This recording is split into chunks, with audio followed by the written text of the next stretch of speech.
Hello and welcome to hopefully a pretty short, but probably not very short, look at storyboards and table view controllers. This is my first screencast ever, so I totally claim ignorance if this doesn't go well. For today we'll be making an app. Hopefully it's actually somewhat useful. I've got a demo to show you first. It's a to-do list app, which I think is kind of useful. Here's our main screen here. You can see it's a table view with nothing really in it. We can add a new task. Say, get milk. So we can see it's been added to the main screen here. We can add a couple more. Go to the store. Buy an iPhone. And you can see that we can actually zoom into any, or kind of drill down into any one of these. Make changes to it. Those changes will be reflected on the main page. You can also mark them as done, which is an on-off switch, but it's the best we've got. And this will gray the task out on the main screen. Do that for multiple tasks. And then towards the end, we'll get into a couple kind of fancy features. We can swipe to go into delete mode, or we can delete an object. Let's make another one so we can show reordering. Into program. We can click the edit button here and reorder the list or delete things from the list. Click the edit button again to finish. And that's the app we'll be making today. So without further ado, let's get started.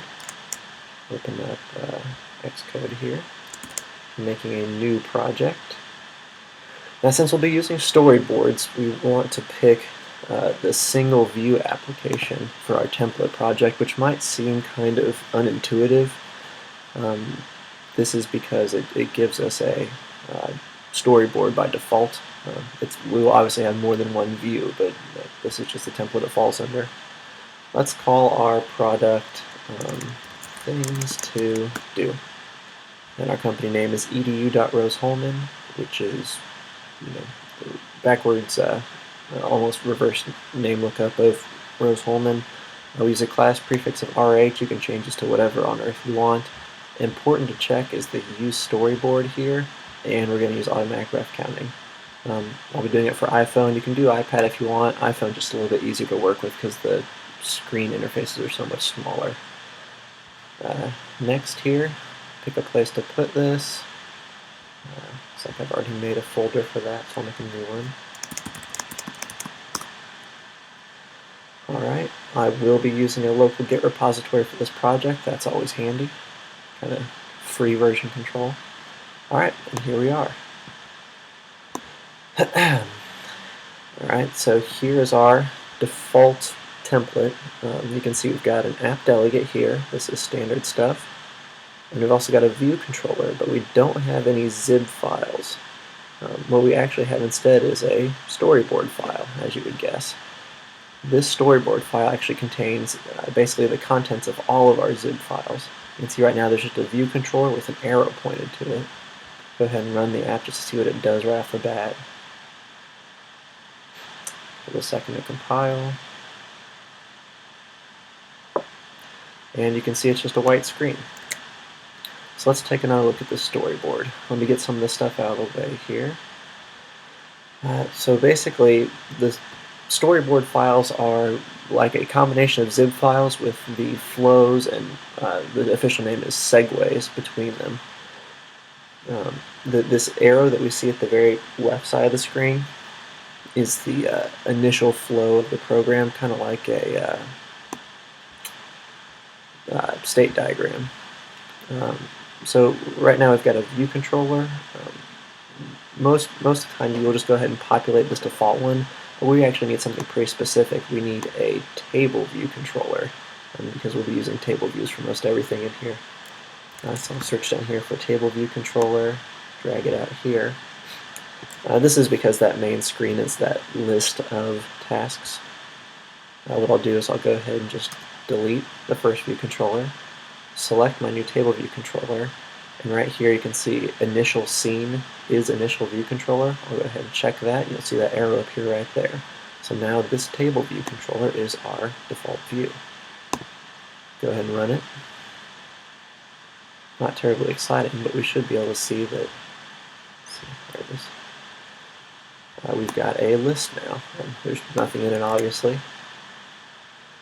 What we really want, though, is to be able to put a navigation controller around this, because we will need to transition from the main view of all the tasks into the details of an individual task. There's a really easy way to do this, which is really slick in Xcode 4.2. This is, I believe, yep. Up here in the editor menu, there's an embed in submenu. You can click embed in navigation controller. This will automatically stick in a navigation controller with a really sweet little animation there. Because this table view is now contained, you can see this arrow represents that containment. Because this is now contained in this navigation controller, it automatically sticks in this navigation bar at the top. So we can now say tasks, give it a title. We can run it again, and we'll see that this has taken nicely. Tasks. Perfect. So here we see the actual table view. There's this prototype cells area. We'll get to that a little bit later. That's a slightly more complicated topic. We're going to switch the type to static cells, which just lets us define cells as however we want. We're going to go ahead and just delete 2 of them here. This last one we'll click and set its style to basic. Give it a title. Let's say a fake task. And we're doing this just so we can have something in this table view, so that we can kind of work without having to actually have the items populated yet. You see that when we run this, it looks just as we'd expect it to.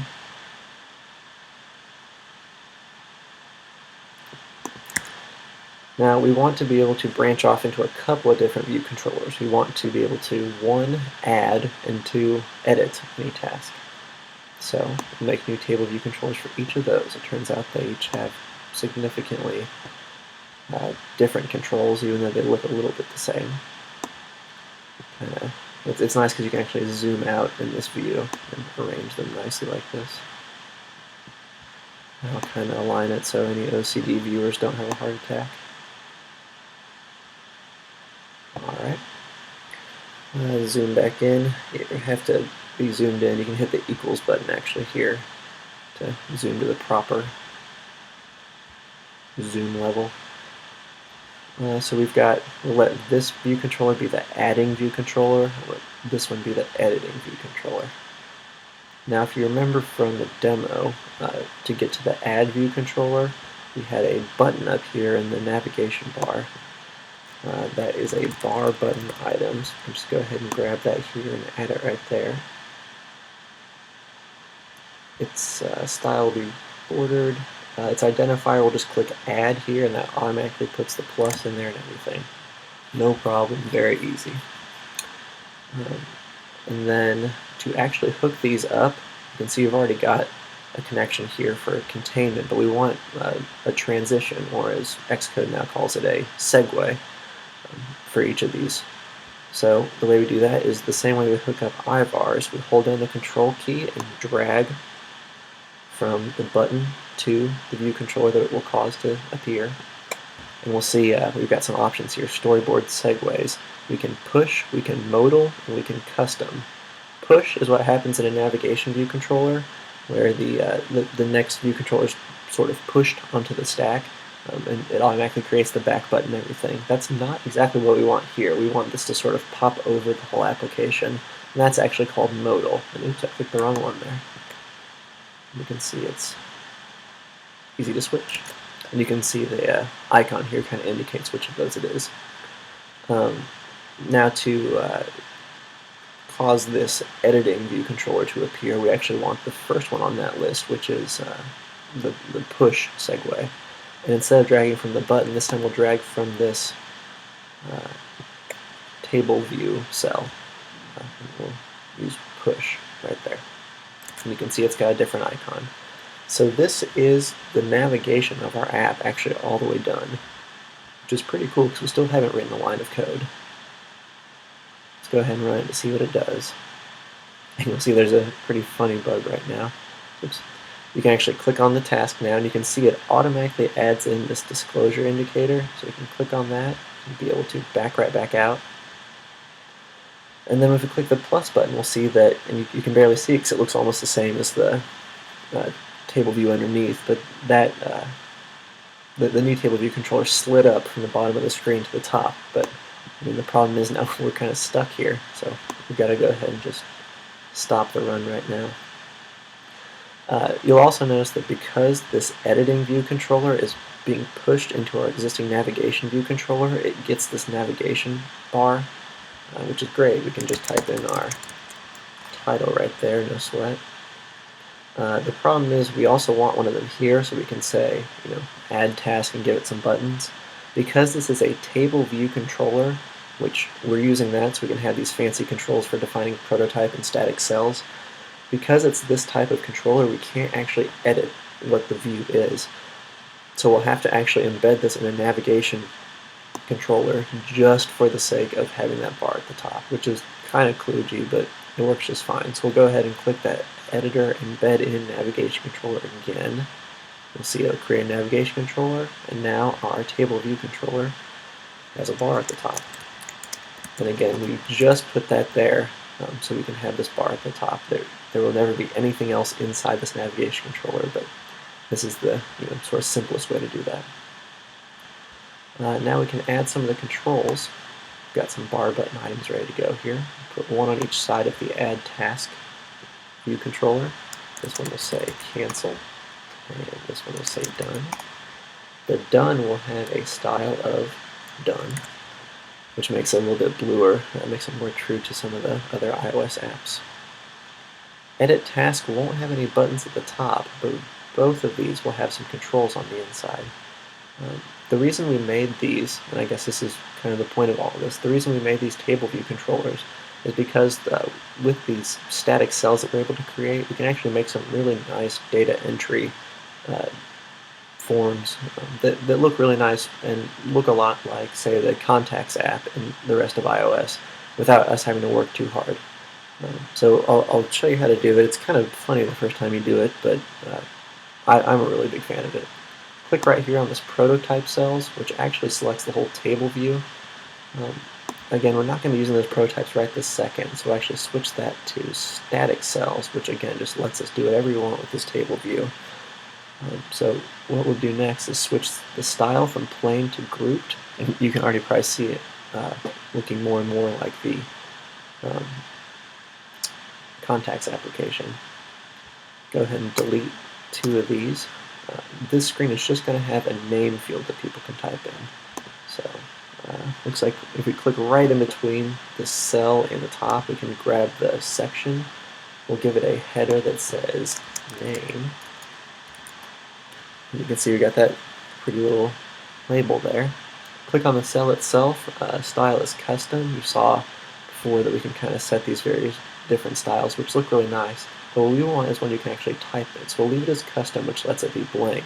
Then we can actually go down here and grab a text field and drop it right inside of this table view cell. We'll use the blue guidelines to make it fit properly. And then right here in the border style, we'll click the dotted line to make it disappear completely. So now we've got actually a really nice looking user interface. And I'll show you what it looks like. The buttons still don't do anything, so we still will be stuck once we click the add button. We can see it's just this really nice looking interface. The buttons are clickable, obviously, but they don't do anything. And you can click right here in the center and be able to type. So, but again, the buttons don't do anything, so we have to just kill the app. We're going to do the exact same thing with the edit task screen, except instead of just having a name field, we'll have a name and the ability to mark the task as done. So we'll switch it to grouped again. We'll actually give it two sections this time. The first section will have a header that says name. The second section will have no header at all. we'll make it so there's just one cell in each of them. So here is our name cell. We'll do the exact same thing where we just kind of lodge this text field right in the table view cell. Make it invisible just like we did before. And then for the done cell, grab a label and just kind of get it right in there. Make it say done. And then grab a switch, stick against the other side. And mute myself there. Make sure these are right in the middle so we don't, again, cause some poor OCD kid to have a heart attack. There, we'll line them up with their center lines. Alright, that looks alright. Go ahead and run it, and you should be able to see that our edit screen looks great now too.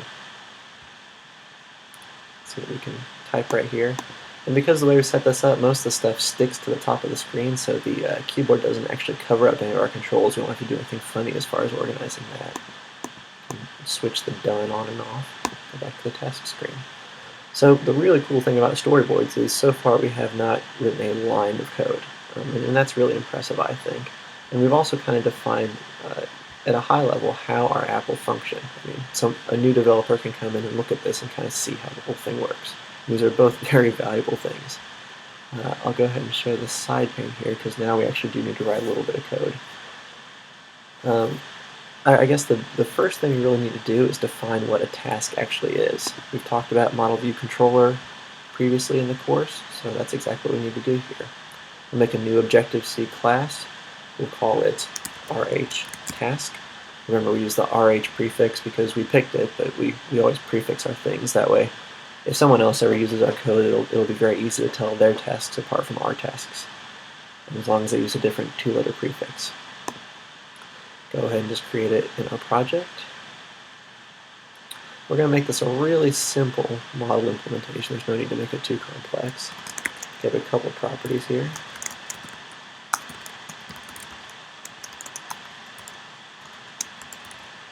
So it'll have one, a string, that's its name, and two, a boolean that is whether or not it's done.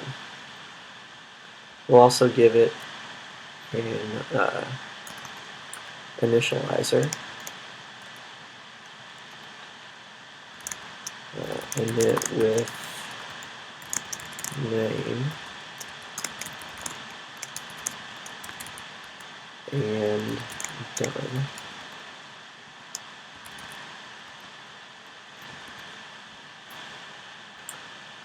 Alright, and we'll jump over to the implementation file and synthesize both the name, and we'll use the shortcut for creating the named ivars here. Synthesize done. And then we'll create our basic initializer. So we'll do the standard thing of self equals super init. Check to make sure self actually got created, which is just a check. Set our two properties.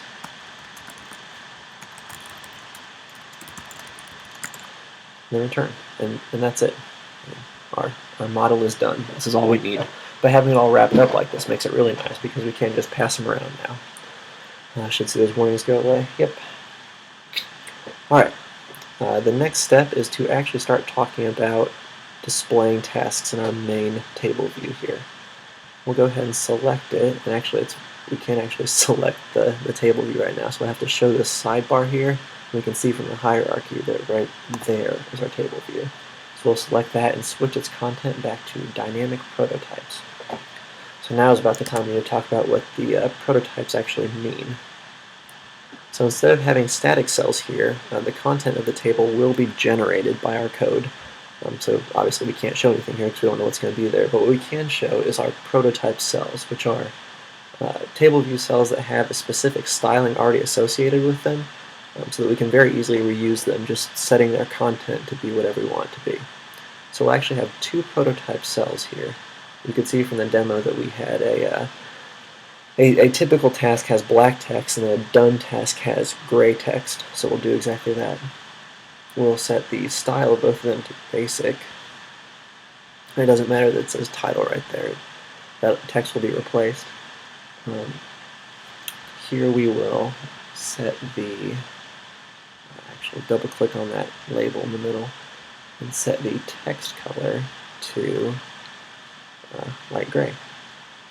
Now we need some way of uniquely identifying these, so if we click on any one of them, we'll see that at the top here we have a reuse identifier to specify. So we will call this type of table cell the not done task cell, and we will call our second one done task cell. Now it'll make it easy for us to remember later. It really doesn't matter what you type there. I like to put cell at the end just in case it appears elsewhere in the code. I can know what it means.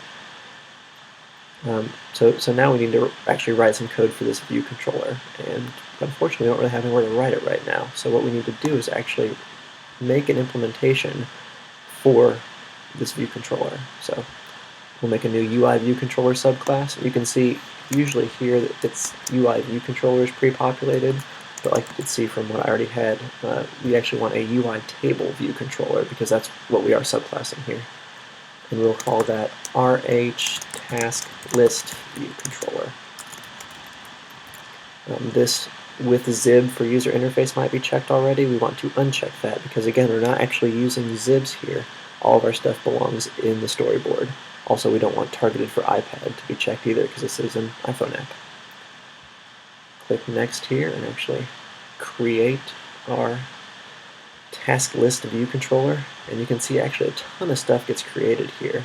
This is because not only is this a view controller, but it also serves as the delegate and data source to protocols that have to be implemented for this table view. So it automatically populates some of the methods that need to be implemented there, which is nice. It just means there's tons of stuff to look at first. You can see it sticks two warnings in here for two things that you really need to implement. We'll come back to those in a second. First, let's talk about what we actually need to have present here. The biggest thing is we actually want a list of tasks. Makes sense, right?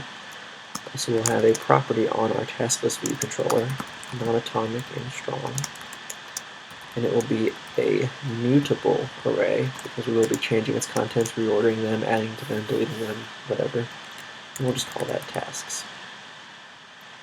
Go ahead and jump over and synthesize that.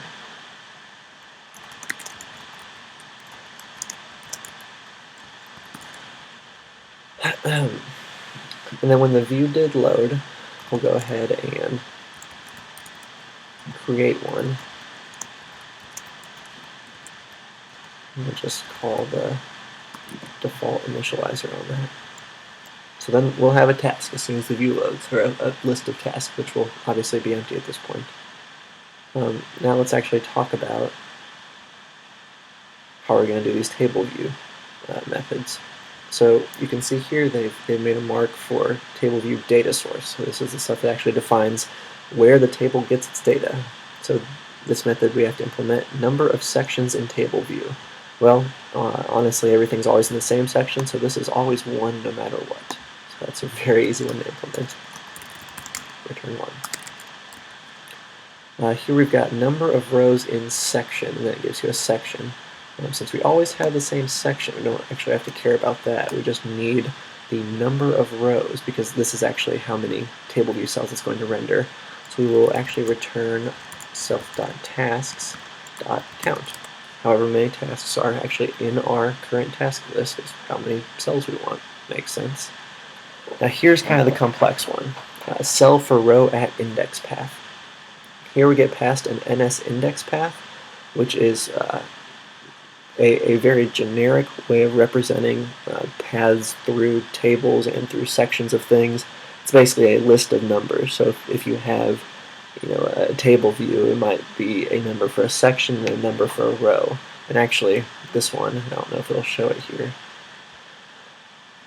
is actually No, it doesn't show it here. But we actually get past here is a category on NSIndexPath that has a row and section method. So even though this is a very generic thing for browsing any kind of hierarchical data, we can refer to its section and row because that's all it'll ever be for our table view.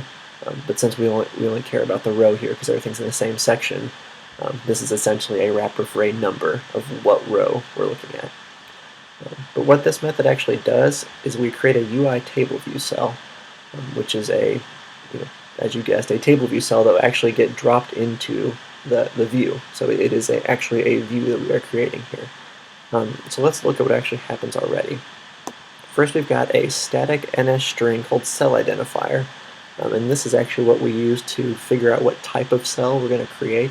It turns out it's a lot faster to just reuse existing cells if we've already got them created. Say there's 10 million things in the list and someone's scrolling, we can actually reuse the cells as they go off screen. Just put them at the bottom of the table view and change their contents. So the way we do that, and the way the programmer does that, is first we've got a call to our table view called DQ reusable cell with identifier. Basically that says, hey table view, if you have a cell ready to go, ready to get rid of, that has a cell identifier of cell, go ahead and give that to me. This can return nil, so the next thing we do is check to see if that's nil.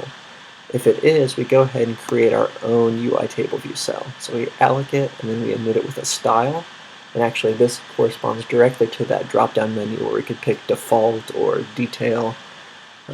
So we init it with a style and then we give it a reuse identifier, and you can see we give it cell identifier just like we decided up here. At this point here in the code, cell is an actual UI table view cell object, so all we need to do is set its text or set anything else that we want to set about it and then return it. So if this is new to you, it's okay. It's kind of a confusing topic, but it really is kind of a cool strategy and not too hard to implement, especially since they already kind of do it for you. So the first thing we'll do is change cell to our actual cell identifier, which if I remember right was not done task cell. And by using this cell identifier, we actually get to use the cells that we defined in our storyboard. So, and I think this actually will not get called because by using a cell identifier that we defined in our storyboard, the styling and everything will automatically get applied to it. So either this does get called and the styling gets applied in the background, or this never gets called and this always returns not nil. Anyway, once we actually have our cell, what we need to do is set the text of the cell, because that's really all that goes there. So to do that, what we actually need to do is figure out what task we're dealing with. So we'll say RH task, and actually we need to import RH task.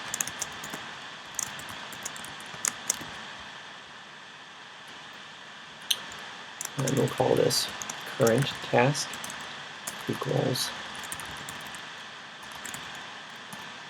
and we'll just retrieve from our tasks the object at index, and we're going to actually use the index path that we're passed dot row. So basically, whichever row got selected. So now we'll be able to see exactly which task we're looking at, and once we've grabbed our cell, we can just say cell dot text label dot text equals current task dot name, and that will just take the name of the arc task, set it as the cell's text, and return it, which will drop it right in the view. Now that's all great, but we should probably see if it actually works. So to do that, here in our view did load, let's actually create a task. We can call that default initializer that we created. Call it my first task.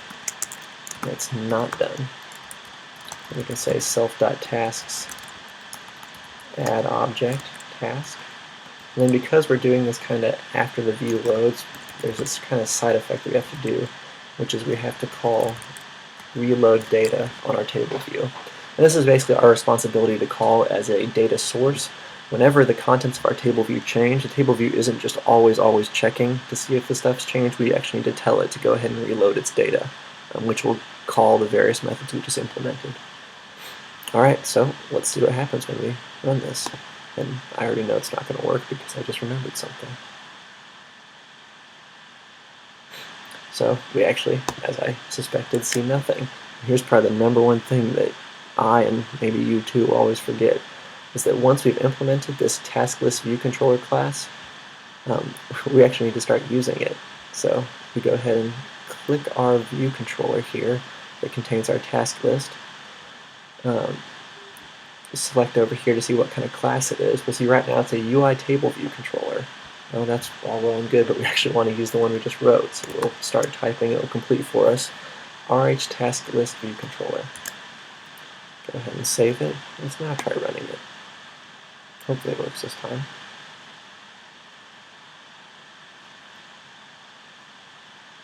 Hey, there we go. My first task. Now there's this funny thing where when we click on it, nothing really happens. Well, that's because we deleted that static cell. Now there's nothing connecting our list to our editing control. So what we actually need to do is, from our prototype cell, drag a new line down to our editing. That'll be a push.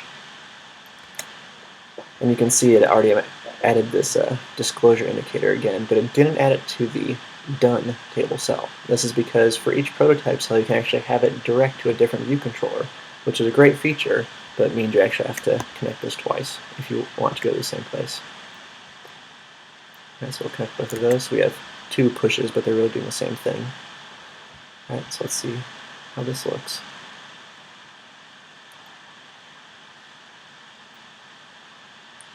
Now we see that disclosure indicator, and it does indeed take us to the edit task screen. Wonderful. Alright, at this point, actually, you know what, we should probably make sure that our done style of table view cells work before we continue.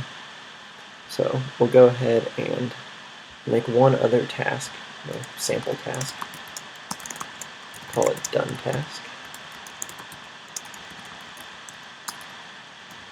And we'll call it my first done task, and it will be completed this time. We'll add it to our tasks, and again, we just need to call this reload data once we're done changing data, just to notify the table view that it should do something. If we run it, well, nothing interesting happened. It doesn't look gray at all. And that's because we actually need to tell it here in our cell for row at index path that we want to use that type of cell. So let's define a second type of cell identifier. We'll call this one not done cell identifier. We'll call this one done cell identifier.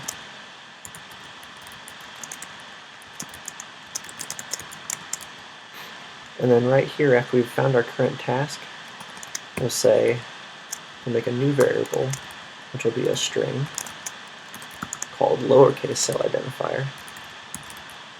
And actually, you can see these are uppercase. I think that's because they're static. I think that's the coding style Apple likes there. And we can actually use a cool little ternary operator here, or you can just use a regular if statement. We'll say current task.done ? So if current task is done, we want cell identifier to be done cell identifier. Otherwise, with a colon, we want it to be not done cell identifier. And then here, when we dequeue our cell, we'll just use lowercase cell identifier. And here, when we init one, if it doesn't exist, we'll again use our lowercase cell identifier. So looks like I missed a semicolon there. Run this again, see what happens.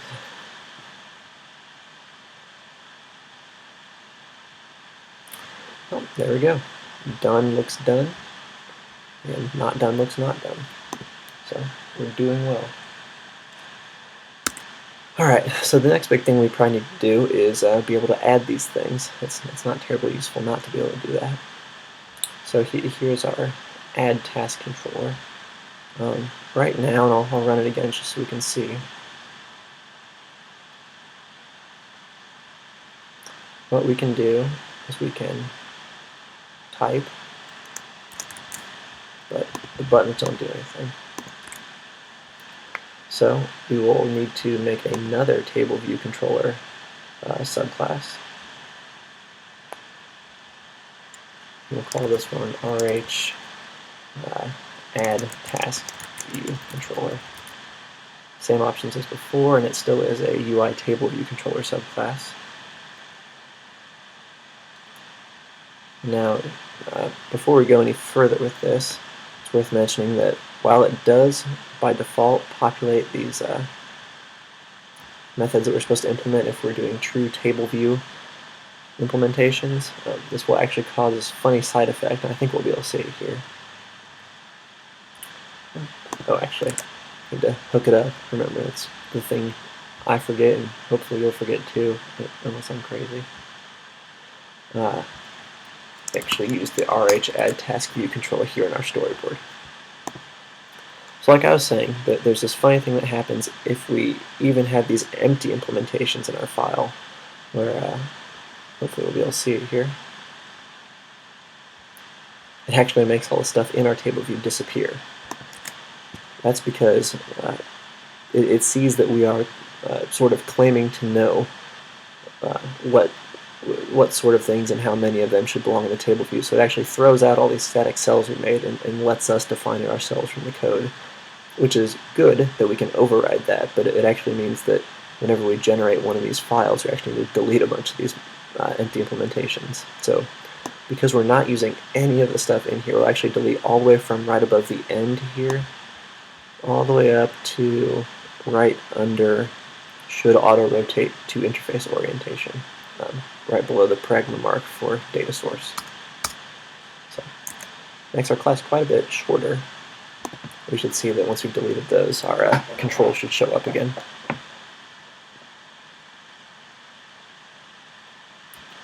Yep, there they are. Alright, down to actually getting things to happen. We've got two buttons to click, so we'll make two IB actions. One will be for the cancel button. I'll call it pressed. And the other will be for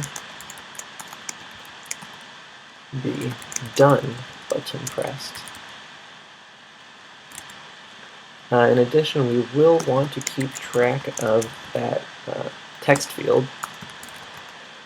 So we'll make an IB outlet for a UI text field. And that will be our main field. And we'll go drop these in with the synthesized name field.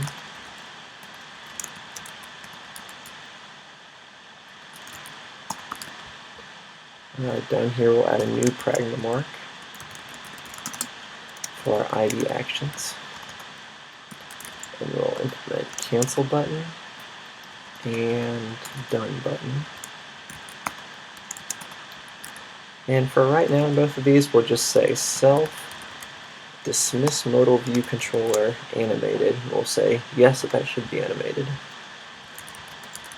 This is a method that usually is called from the view controller that started the modal view controller, the one that popped up over everything.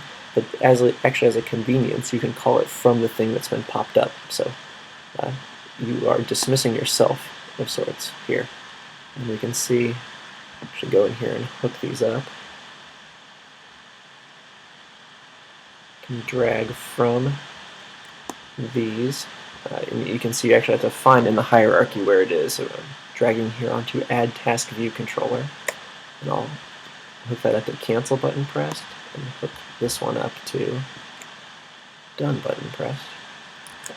And we'll run it and see that we can actually use the app after we've entered the screen now, which is a huge feature. Not to get stuck in a screen. So cancel makes it go away, and you can see it nicely just slides back down, and done makes it go away.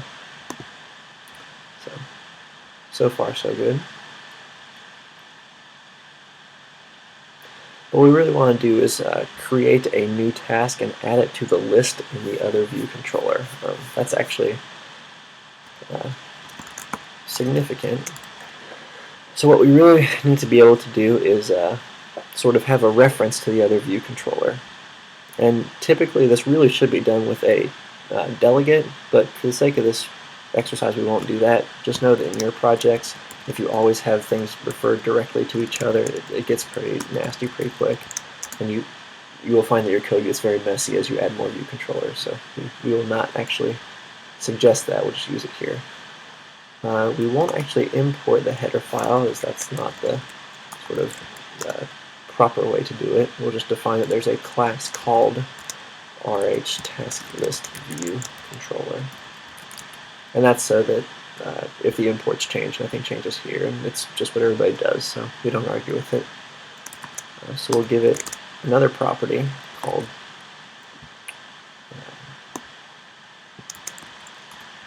task list view controller.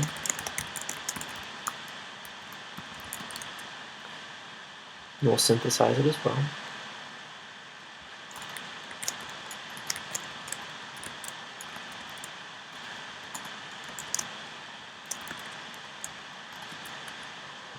Alright, and then in our minds right now we'll just assume that thing magically gets set. I actually need to import it here in our implementation file, since we actually will be using its methods. Import its header file there. Now when the done button gets pressed, we can say that we will make a new task, RH task, new task, and actually we need to import RH task as well.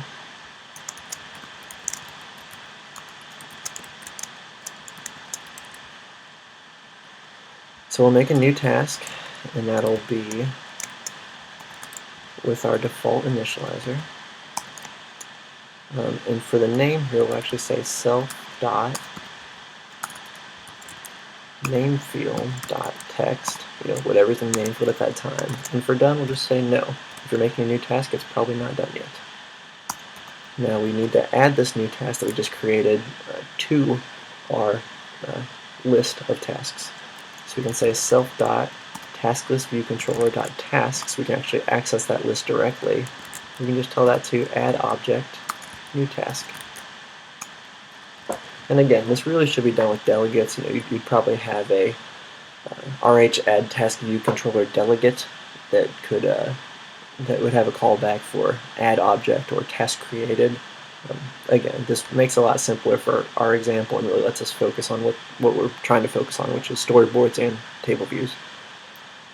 So this is wonderful, except we've got a couple of things missing. We never hooked up our name field, which would be a funny bug.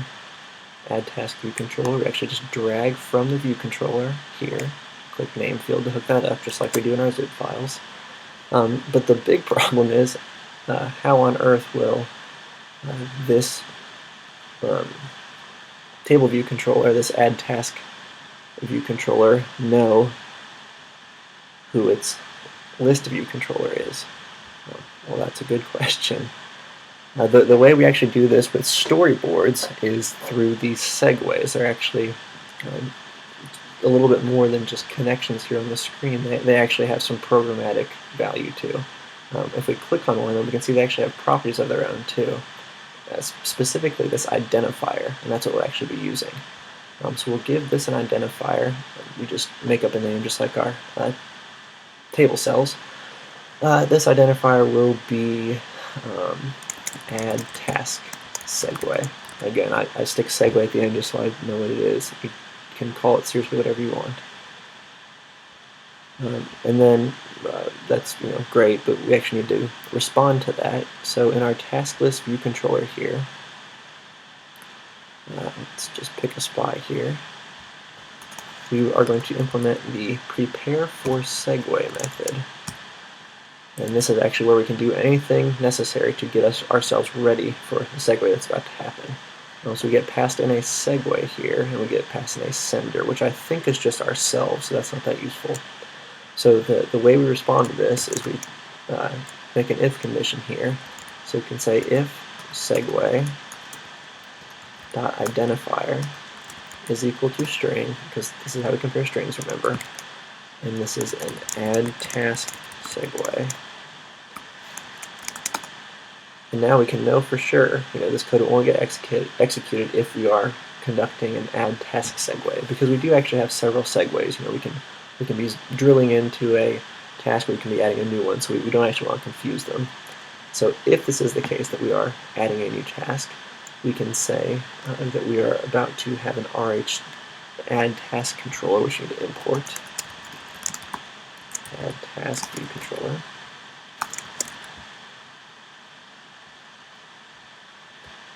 So we can say RH add task view controller, add task view controller, and we can actually just grab that right off the segue. It has it stored in it, and that is the destination view controller. So we say this is the target of the segue, so we can actually access it directly. We can say that add task view controller dot task list view controller, that property we just made, equals self. So this is how we hook it up.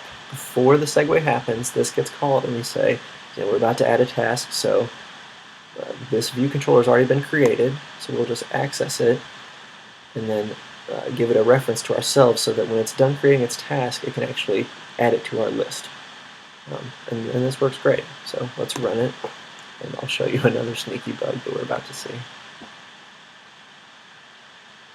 So when we click this button, you'll see a terrible, terrible crash probably. Yes, we do. So what could have gone wrong? Well, let's see. Unrecognized selector sent to instance. UI navigation controller set task list view controller. So it looks like we actually tried to set that new property we made, but not on our add task view controller, actually on our UI navigation controller. So why would that be the case? Oh, I see. Because when we do our segue, we actually are segueing to this navigation controller, which contains our add task view controller. And if you end up doing this in your own programs and you need to use this navigation controller top bar with a table view controller, you will probably see the same bug. So what we actually need to do is, instead of assuming that is an RH add task view controller, we can assume that it is a UI navigation controller. We'll call that navcon for short, and that'll actually be what we get from our segue.destination view controller. And then our add task view controller is actually the root view controller of this navigation controller. So we can say navcon.viewControllers object@index 0. I think that's the easiest way to do it. So now we're actually grabbing the proper view controller, which is one layer deep. So see what happens. Add task, call that new task, click the done button, and nothing happened. This is because, in addition to actually creating the task, we need to, again, tell the table view to update itself. So here, right after we call dismiss modal view controller, we can say self.tasklistViewController.TableView. Because it's a table view controller, we can actually access this table view directly. Tell it to reload its data. We just made a change to its list, so it should go have another look at what's inside it. See if this works properly. Call it new task again. Done. Oh, and here we go. Try it again just to make sure that wasn't a fluke.